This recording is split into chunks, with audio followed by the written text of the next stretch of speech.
Hi,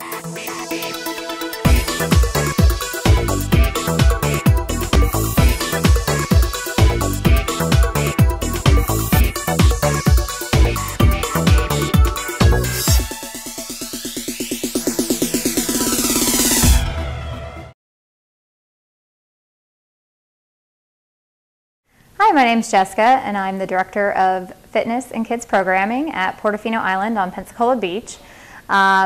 I'm going to go through my daily routines here. There is a difference between slow season and busy season. So right now we're in our slow time. Come spring and summer, that is our busy time. So typically I get here between 7 and 8. I open the smoothie bar, which we serve smoothies from. And then I normally go through 1 or 2 personal training clients in the morning, and then I go to my classes. I teach Pilates, yoga, spin intervals, stretching, Zumba. So pretty much when you work in a resort setting, you don't have a lot of instructors, so you become multitask. So I have become certified in everything, which really makes me well-rounded, so it works well for my personal training that I do as well. And my afternoon consists of, I do pre-planning for spring and summer, whether it's holiday programming. I am in charge of all the kids' activities that we do. So we do some tie-dye, we do Kids Corner with face painting, sand art. I do a turkey trot during Thanksgiving, which we just opened to the public, which is really big, so I host all of that. And then I have to work on all my paperwork. I've got to do ordering for the fitness equipment. Anything that goes wrong, I've got to make sure I get them in here to repair. I've got to keep the smoothie bar stocked, and then I've got to do invoices. So we've got to do that daily. And during the slow season, it's a little bit slower, but during busy season, that is a daily thing I've got to keep up with. In order to be a director of fitness, a lot of places will look for your degree. A bachelor's normally suffices, but I have my master's of exercise science. I would recommend going above. Once you get to your master's, it really pinpoints and focuses on the classes that you really need and that you enjoy. Your undergrad does a lot of building. I had to take physics, chemistry, biochemistry, and stuff like that, which really isn't stuff that I enjoy, and it doesn't really go into the exercise science. So once you get there, you get more of your exercise physiology, your nutrition, hormone classes, so you really get a full understanding and a grasp for all fitness-related aspects. On top of that, it's really beneficial to have your certifications. Some people, if you just have your degree in exercise science, you know, they'll allow you to teach, but getting your certifications. I have a CSCS, which is a Certified Strength and Conditioning Specialist certification, that you do have to have a 4-year degree in order to obtain this. That and your ACSM Health Fitness Specialist, which also I obtained during school. Those are your 2 highly accredited certifications that you can have. You actually have to have a 4-year degree in order to obtain those. You can get other basic ones, your CPT, which is your Certified Personal Trainer, which is more highly accredited. You can get ACE, AFA, but the higher ends when you actually have to have a degree, and you learn more through those certifications. On top of that, in order to teach classes, getting your AFA, primary group fitness, or you can go, if you just are into spinning, you can get just your spinning certification or kickboxing. They're all out there. So, but AFA and ACE are generally your 2 that you go to for that. And then also Zumba is huge right now too. So in order to stay up with the times and kind of what's really popular out there, I went and got my Zumba certification.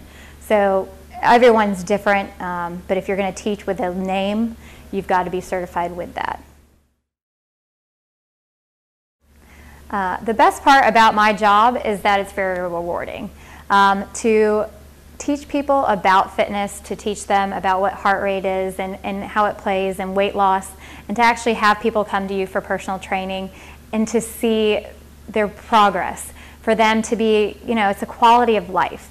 And for me to have people that lose 40, 50, 60 pounds and, you know, they weren't able to sleep well, they couldn't get up out of bed, they couldn't walk up a ramp without getting out of breath. And now they're out skiing up in the slopes, and they're able to enjoy the stuff that they did when they were younger, and grasp a better quality of life.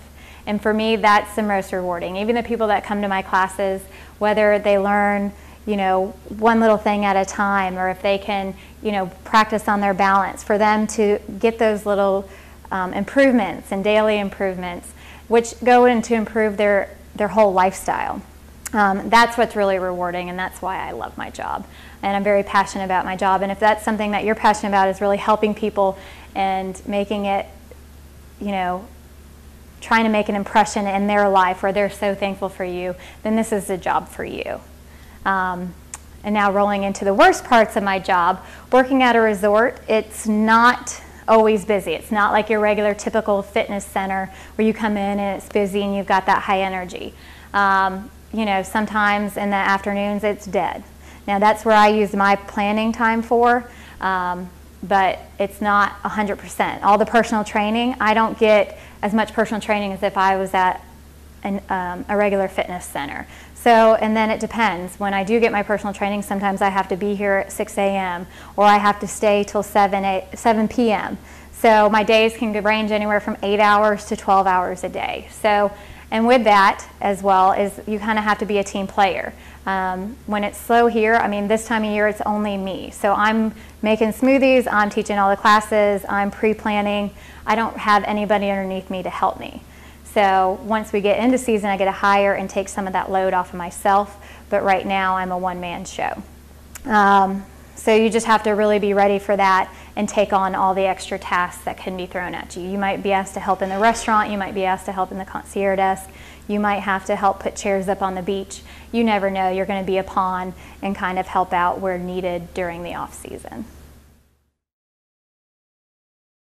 So my advice to all of you who are looking at wanting to be a fitness director is to start off, get your certification to teach classes. If you can teach in a class setting and you have that enthusiasm and you're a motivator, that's going to lead you to being a great fitness director.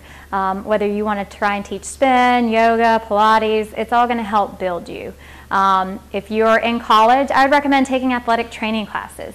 So many clients that you're going to have, they're going to have ailments, whether it's shoulder, knees, hips, something. If you can get that kind of training of what you can do to help people, I mean, that's the number one thing. People come to me and they're like, I have shoulder problems, what do I do? So working, if you can get some observation hours in the physical therapy, that's what I originally wanted to do. I spent over 100 hours doing that. I learned so much, which I still use today, working with my clients. So I'd recommend going out, volunteering, finding that. If you can work under a fitness director and ask any questions, there's no dumb questions. And just be passionate about what you do. If that's what you're about, then you're going to succeed. And if motivation is what you're looking for, integrity, you're going to love it, and it's definitely rewarding, and I highly recommend being a fitness director.